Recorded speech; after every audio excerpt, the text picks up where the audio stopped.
इसमें हमने पढ़ना है मोल्स को, लिमिटिंग रिएक्टेंट को, स्टोइकियोमेट्री को एंड यील्ड को। स्टार्ट करते हैं हम मोल से और साथ में हमने चैनल वाले क्वेश्चंस भी स्टार्ट देखने हैं। मोल से स्टार्ट करेंगे। Mole is the amount of a substance. Mole is the 7th base unit. इसको अडॉप्ट किया गया था 1971 में। 1971 से पहले मोल का कोई कॉन्सेप्ट नहीं था। ये मोल की डायमेंशंस हैं। Mole is itself a unit. Mole का कोई यूनिट नहीं होता। Mole is the unit of quantity of matter. एक और बात, 1 mole is equals to 1 times Avogadro's number of particles. Mole day होता है 23 अक्टूबर को 6:02 AM से 6:02 PM तक। अब हमने देखना है, अगर हमने मोल से कोई भी क्वांटिटी बनानी है, फॉर एग्जांपल हमने मोल से मास बनाने हैं, मोल से वॉल्यूम बनाना है, मोल से चार्ज बनाना है, मोल से नंबर ऑफ पार्टिकल्स बनाने हैं। इन शॉर्ट, अगर हमने मोल से कोई भी क्वांटिटी बनानी है तो हमने मोल्स को मल्टीप्लाई करना है उस क्वांटिटी की स्टैंडर्ड वैल्यू से जिसमें हमने उसे कन्वर्ट करना है। फॉर एग्जांपल हमने मोल से मास बनाने थे तो हम मोल्स को मल्टीप्लाई करेंगे मोलर मास से उस कंपाउंड के जिसका हमने मास फाइंड करना है। अगर हमने मोल से वॉल्यूम बनाना था तो हम मोल्स को मल्टीप्लाई करेंगे मोलर वॉल्यूम से जिसकी वैल्यू होती है 22.414। फिर अगर हमने मोल से चार्ज बनाना था तो हम उसको मल्टीप्लाई करेंगे 1 फैराडे से, और 1 फैराडे की वैल्यू होती है 96,500 कूलम्स। उसके बाद अगर हमने मोल से नंबर ऑफ पार्टिकल्स बनाने हैं तो हम नंबर ऑफ मोल्स को मल्टीप्लाई करेंगे एवोगैड्रो नंबर ऑफ पार्टिकल्स से, तो उससे हमें पता चलेगा कि इतने मोल से इतने नंबर ऑफ पार्टिकल्स बनते हैं। मैंने यहाँ इसलिए बताया 1 mole is equals to 1 Avogadro number of particles.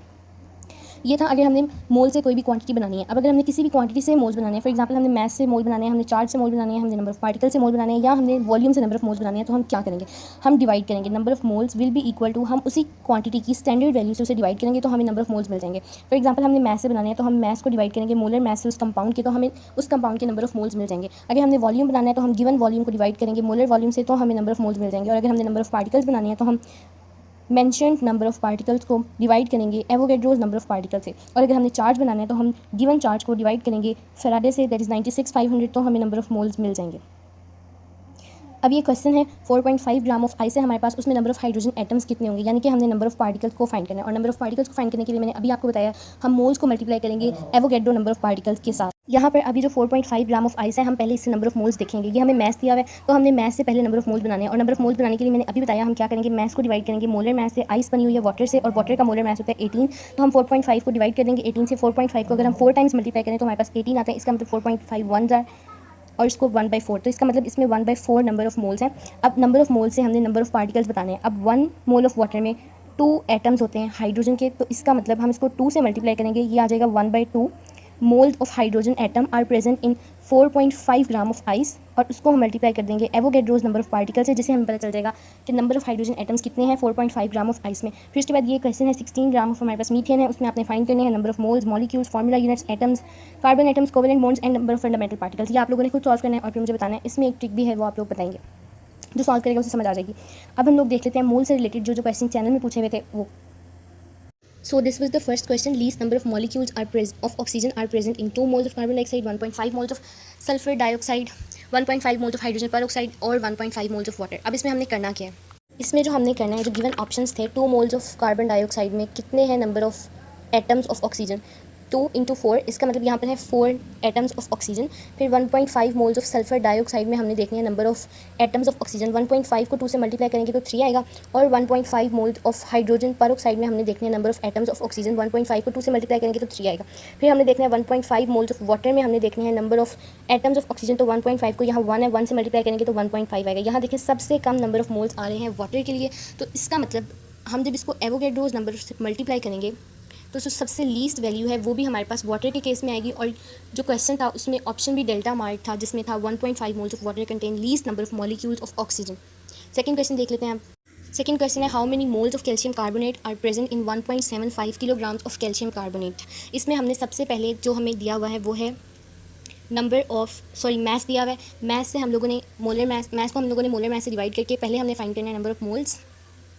Calcium carbonate था तो कैल्शियम कार्बोनेट का फॉर्मूला हम लोग लिख लेते हैं कैल्शियम एंड देन कार्बोनेट। इसका मोलर मास हम लोगों ने फाइंड करना है। कैल्शियम का होता है 40, कार्बन का होता है 12, ऑक्सीजन का होता है 16, और 3 ऑक्सीजन के एटम्स है तो इसको मल्टीप्लाई करेंगे 3 से 48, 12 और 48 60, 60 + 40 दैट विल बी 100, तो इसका मतलब इसका मोलर मास है 100। अब उसने मास हमें कितना दिया हुआ था 1.75 किलोग्राम, किलो है तो इसको मल्टीप्लाई कर लेंगे 1000 से, तो ये हो जाएगा 1750 ग्राम।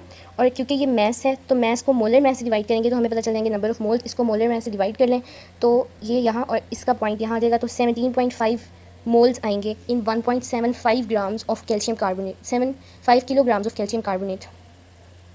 अब हम लोग थर्ड क्वेश्चन देखते हैं। इसमें हम लोगों ने नंबर ऑफ पार्टिकल्स वाला फार्मूला यूज़ करना है। उसमें उसने कहा है convert 1 billion of sulphur dioxide molecules to mass in grams. इसमें हम लोगों ने करना क्या है, अब इस क्वेश्चन में हमने फाइंड करना था मैस। तो मैस फाइंड करने के लिए हमें पहले नंबर ऑफ मोल्स पता होना चाहिए। उसने हमें कहा कि आपके पास है 1 बिलियन सल्फर डाइऑक्साइड। अब सल्फर डाइऑक्साइड का पहले मोलर मैस देख लें। 32 होता है सल्फर का, 16 होता है ऑक्सीजन का, 2 ऑक्सीजन है तो यहाँ पर भी 32 प्लस 32 आपको पता है 64 हो जाएगा। उसके बाद ये है molar mass of sulphur dioxide. अब 1 बिलियन में होता है 1 × 10⁻⁹। ये हमें बताए हुए हैं नंबर ऑफ पार्टिकल्स मेंशन। अब हमने नंबर ऑफ मोल्स फाइंड करना है तो हम इसको डिवाइड करेंगे एवोगैड्रोस नंबर से, दैट इज 6.02 × 10⁻23। ये कन्वर्जन आप सबने याद की होगी कि 1/6.02 × 10⁻23 होता है 1.661 इन 10⁻⁻23।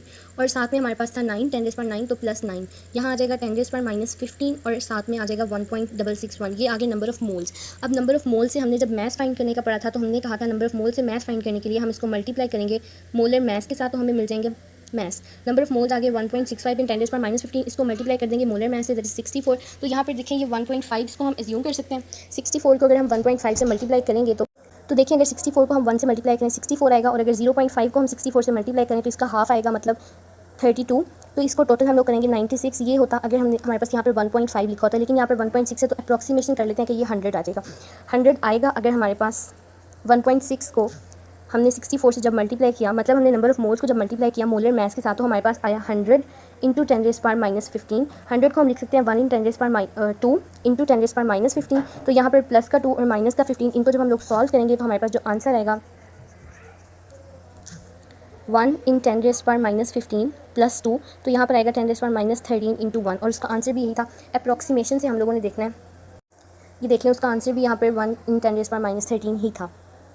अब ये उसने हमसे नंबर ऑफ़ पार्टिकल से ही रिलेटेड फिर से पूछा है, number of covalent bonds present in 0.5 moles of ammonium chloride. ये थोड़ा सा ट्रिकी क्वेश्चन है क्योंकि ये आयनिक कंपाउंड भी है और इसमें कोवेलेंट बॉन्ड्स भी हैं। तो इसमें आपको पहले देखना पड़ेगा कि कोवेलेंट बॉन्ड्स कितने हैं और आयनिक बॉन्ड कौन सा है, उसके बाद हम इसको सॉल्व कर सकेंगे। अब जो अमोनियम क्लोराइड होता है उसमें NH4 पॉजिटिव होता है प्लस Cl नेगेटिव। ये जब आइंस बनते हैं तो इसका मतलब अमोनियम और क्लोराइड के दरमियान आयनिक बॉन्ड था।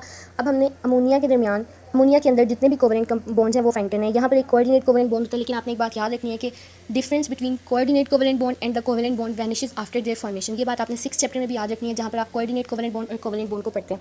अब यहाँ पर टोटल 4 हाइड्रोजन एटम्स के साथ बॉन्ड बन रहा है, इसका मतलब यहाँ पर 4 कोवेलेंट बॉन्ड्स होंगे। अब 4 कोवेलेंट बॉन्ड्स हमें मिलेंगे 1 मॉलिक्यूल में या 1 मोल में। उसने हमसे पूछा था 0.5 मोल में हमें चाहिए, तो इसको हम मल्टीप्लाई कर देंगे नंबर ऑफ़ कोवेलेंट बॉन्ड्स के साथ, तो half × 4 that will be half, और फिर उसके बाद मल्टीप्लाई कर देंगे एवोगैड्रो नंबर ऑफ़ पार्टिकल्स के साथ। तो एवोगैड्रो नंबर ऑफ़ पार्टिकल्स यहाँ पर आएगा 2 × एवोगैड्रोज नंबर ऑफ़ पार्टिकल्स। अब ये वाला क्वेश्चन है how many molecules of chlorine gas are present in this gram. यहाँ पर हमें मैस दिया हुआ है, मैस, और हमने यहाँ पर पहले हम लोगों ने फाइंड कर लेंगे नंबर ऑफ मोल्स। जो मैस है 0.005 ग्राम, उसको हम क्लोरीन गैस के मोलर मैस से डिवाइड करेंगे, दैट इज 71।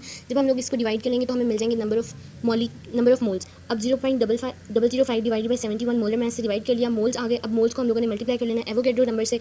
चार्ली ऑप्शन में देखें उसने इसी तरह से किया है, तो हमें फाइंड आउट कर लेंगे हम इससे नंबर ऑफ मॉलिक्यूल्स। अब मोल से रिलेटेड जितने भी क्वेश्चन थे वो मैंने कर लिए हैं, जो 1-2 चैनल में रह गए हैं वो आप लोगों ने खुद देख के करने हैं कि किस तरह से। उसके बाद हम पढ़ते हैं स्टोइकियोमेट्री क्या है। स्टोइकियोमेट्री जो है that is a mathematical branch of chemistry and it deals with the balanced chemical equations. फिर से बता रही हूँ, बैलेंस्ड केमिकल इक्वेशंस। ये हमें देती है quantitative relation between reactants and the products, quantitative relationship between reactants and products. ये हमें बताती है nature of reactants and products qualitatively. इससे हमें पता चलते हैं moles of reactants and products, और हमें ये मोल रिलेशनशिप भी बताती है। ये ब्रांच ऑफ केमिस्ट्री हमें मोल रिलेशनशिप भी बताती है। स्टोइकियोमेट्री की लिमिटेशन है, ये हमें रेट ऑफ रिएक्शन नहीं बताती, ऑर्डर ऑफ रिएक्शन नहीं बताती, और इससे जो हम लोग बैलेंस केमिकल इक्वेशन बनाते हैं वो सिर्फ थियोरेटिकल भी हो सकती है। फॉर एग्जाम्पल इस इक्वेशन को देखें, ये इक्वेशन हम सिर्फ लिख सकते हैं, रियल में ये रिएक्शन परफॉर्म ही नहीं होता क्योंकि यहाँ पर ऑक्साइड कोटिंग आ जाती है। फिर उसके बाद अजम्पशंस जो हम लोग करते हैं स्टोइकियोमेट्री में वो हैं all the reactants are converted into products, मतलब मैस इज कांस्टेंट। रिएक्शन जो है दैट इज़ 100% कंप्लीट होना चाहिए, यील्ड जो है 100% मिलनी चाहिए, और कोई साइड रिएक्शन हमारे पास नहीं होना चाहिए। उसके बाद लॉज जो स्टोइकियोमेट्री में ओबे होते हैं, law of conservation of mass, law of conservation of law of definite proportion, law of multiple proportion, law of conservation of momentum. The only law जो यहाँ ओबे नहीं होता वो है law of conservation of energy, क्योंकि हमारे पास जो बेसिक कंडीशन है, फंडामेंटल रीज़न है कि रिएक्शन होता क्यों है, वो इसलिए होता है क्योंकि there is a difference of energy in the products and reactants. Reaction होता ही इसलिए, तो जो लॉ यहाँ ओबे नहीं होता that is the law of conservation of energy. उसके बाद रिलेशंस जो हमें स्टोइकियोमेट्री से पता चलते हैं वो है mole relationship, mole mass relationship, volume particle relationship. Question बोल रही हूँ, इस तरह के क्वेश्चन आते हैं स्टोइकियोमेट्री के होते हैं। वो the number of moles of water produce from 10 gram of hydrogen gas is. इसको आप लोगों ने सॉल्व करना है, रजिस्टर लेकर साथ बैठे सॉल्व करें जो मैं क्वेश्चंस बोल रही हूँ। खाली आप बैठ के लेक्चर सुन के उठ के चले नहीं जाना। How many moles of nitrogen are required to react completely with 7.5 moles of hydrogen to produce ammonia. ये मोल रिलेशनशिप का क्वेश्चन है. फिर the ratio of mass in which hydrogen and chlorine react with each other to form hydrogen chloride is. ये mass type का question है. इस तरह से यहाँ पर क्वेश्चन को पूछा जाता है. फिर उसके बाद हमारे पास टॉपिक आता है लिमिटिंग रिएक्टेंट का. Limiting reactant is the reactant that is present in smaller amount, और ये कंट्रोल करता है amount of product that is being formed. और उसके बाद लिमिटिंग रिएक्टेंट की प्रॉपर्टीज. लिमिटिंग रिएक्टेंट प्रेजेंट है स्मॉल अमाउंट में. लिमिटिंग रिएक्टेंट कंज्यूम हो जाता है जल्दी. Limiting reactant is use to stop the reaction. ये रिएक्शन को स्टॉप करता है. उसके बाद ये जो अमाउंट ऑफ प्रोडक्ट है उसको भी कंट्रोल करता है. इसकी जो इंपॉर्टेंस है, ये रिएक्शन को कंप्लीट करवाता है. 100% रिएक्शन होता है. इसकी वजह से ये रिएक्शन में रेट को इंक्रीज़ करता है. Reaction occurs faster. ये लॉस ऑफ कॉस्टली प्रोडक्ट को भी सेव करता है. अगर हमारे पास दो रिएक्टेंट्स हैं, एक रिएक्टेंट सस्ता है, एक रिएक्टेंट महंगा है, तो जो महंगे वाला रिएक्टेंट होगा हम उससे लिमिटिंग लेंगे ताकि उसका लॉस ना हो, और जो सस्ते वाला रिएक्टेंट है उसको हम एक्सेस में लेंगे. एक बात आपने याद रखनी है, अगर क्वेश्चन में वो एक रिएक्टेंट का बता रहा है कि इसके इतने नंबर ऑफ मोल्स हैं और दूसरे का नहीं बता रहा, तो इसका मतलब जिसके नंबर ऑफ मोल्स उसने नहीं बताए वो एक्सेस में है रिएक्टेंट. उसके अलावा ये हमें बताता है order of reaction, method of large access. आप लोगों ने पढ़ा है रिएक्शन काइनेटिक्स के चैप्टर नंबर 11 में. उसके थ्रू हमें पता चलता है order of reaction with the help of limiting reactant. वहाँ इसका रोल होता है. अब इसका एक क्वेश्चन पूछा हुआ था कल, वो हम लोग सॉल्व कर लेते हैं यहाँ पर. दिस वॉज द क्वेश्चन कि अगर सिलिकॉन ऑक्साइड कार्बन के साथ रिएक्ट करे तो हमारे पास सिलिकॉन कार्बाइड बनता है और कार्बन डाइऑक्साइड के 2 मॉलिक्यूल्स बनते हैं. The mass of the silicon carbide produced when 1.5 mole of carbon reacts with the excess of sand. मैंने अभी बताया जिस रिएक्टेंट का नाम वो क्वेश्चन में ले ले, इसका मतलब वो लिमिटिंग रिएक्टेंट है, और जो दूसरा रिएक्टेंट है वो एक्सेस में प्रेजेंट है. इसका मतलब सिलिकॉन ऑक्साइड जो है वो एक्सेस में प्रेजेंट है और जो कार्बन है वो हमारे पास लिमिटिंग है. अब बैलेंस केमिकल इक्वेशन हमें बताती है कि अगर 3 मोल्स ऑफ कार्बन हो तो हमारे पास 1 मोल ऑफ सिलिकॉन कार्बाइड प्रोड्यूस होगा. अगर 3 मोल्स ऑफ कार्बन होते तो हमारे पास 1 मोल ऑफ सिलिकॉन कार्बाइड प्रोड्यूस होता. अब उसने हमें कहा कि आपके पास 1.5 मोल्स ऑफ कार्बन है, तो यहाँ से देखें 3 से 1 तो 1.5 हमने वैल्यू का हाफ किया, तो हमारे पास half mole of silicon carbide produce होगा. और सिलिकॉन कार्बाइड का मास आप फाइंड कर लें. सिलिकॉन का 28 है, कार्बन का होता है 12, तो इसको प्लस करें 40 आएगा. ये मास है 1 मोल का मैस होगा, 1 मॉलिक्यूल का मैस होगा इसके 1 कंपाउंड का. अगर हमारे पास हाफ प्रोड्यूस हो रहा है तो इसको डिवाइड कर देंगे हम हाफ से, तो दैट विल बी 20 ग्राम, जो कि मैस इसका प्रोड्यूस होगा अगर हमारे पास 1.5 मोल्स ऑफ कार्बन यूज़ किए जाए तो. अब हम लोगों ने लिमिटिंग रिएक्टेंट के भी क्वेश्चन सॉल्व कर लिया. उसके बाद आता है यील्ड. यील्ड हमें बताती है नेचर ऑफ प्रोडक्ट को. अमाउंट ऑफ प्रोडक्ट जो हमें मिलती है that is called yield. Yield is a quantitative term, और यील्ड जो है प्रोडक्ट जो बनती है दैट इज़ क्वालिटेटिव. उसके बाद होती है थ्योरेटिकल यील्ड, जो हमें बैलेंस केमिकल इक्वेशन से कैलकुलेट करनी पड़ती है.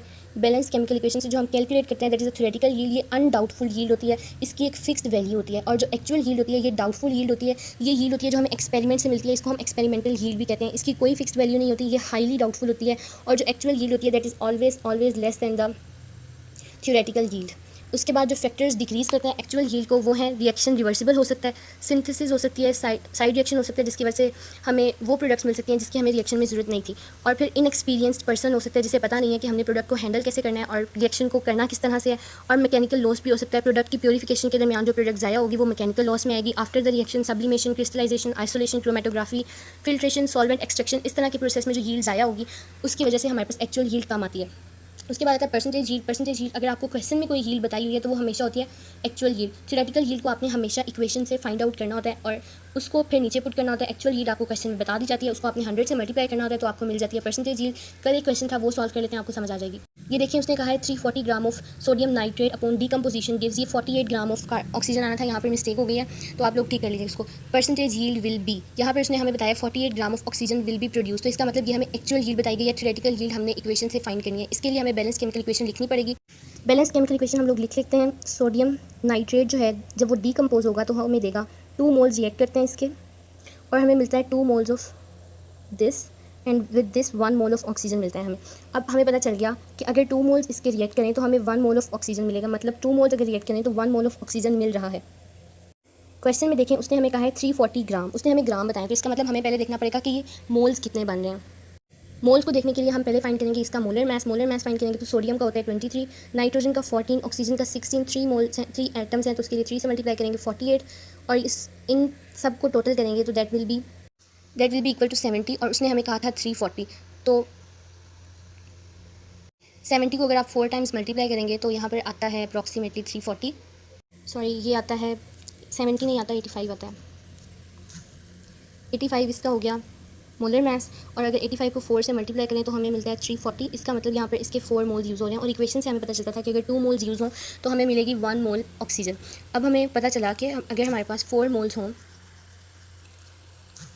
अगर हम लोग डबल कर दें रिएक्टेंट्स को तो हमारे पास प्रोडक्ट में ऑक्सीजन भी डबल हो जाएगी. इसका मतलब अगर हमारे पास 4 मोल्स हो तो हमें मिलेगा 2 moles of oxygen. 1 mole of oxygen का मैस है 32, 2 मोल ऑफ ऑक्सीजन का मैस हो जाएगा 64.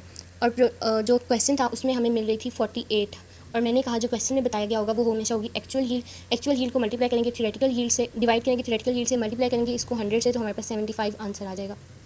ये आप लोग कर लीजिएगा। And that was all about yield, limiting reactant, stoichiometry, mole. इसके बाद आप लोग अगर कोई भी क्वेश्चन फाइंड करें तो इस तरह बेसिक से स्टार्ट किया करें, और फिर उसको क्वेश्चन को देख के डर नहीं जाना कि ये तो इतना बड़ा क्वेश्चन है, इतनी बड़ी वैल्यू लिखी है, उसमें होता कुछ भी नहीं है। आपने मोलर मास फाइंड करना होता है, मास फाइंड करना होता है, नंबर ऑफ मोल्स फाइंड करने होते हैं, और उसके लिए बेसिक से फॉर्मूलाज यूज़ हो रहे हैं। अगर वो आपको समझ आ जाए तो फिर आप मोल्स वाले क्वेश्चन को बहुत आसानी से कर सकते हैं।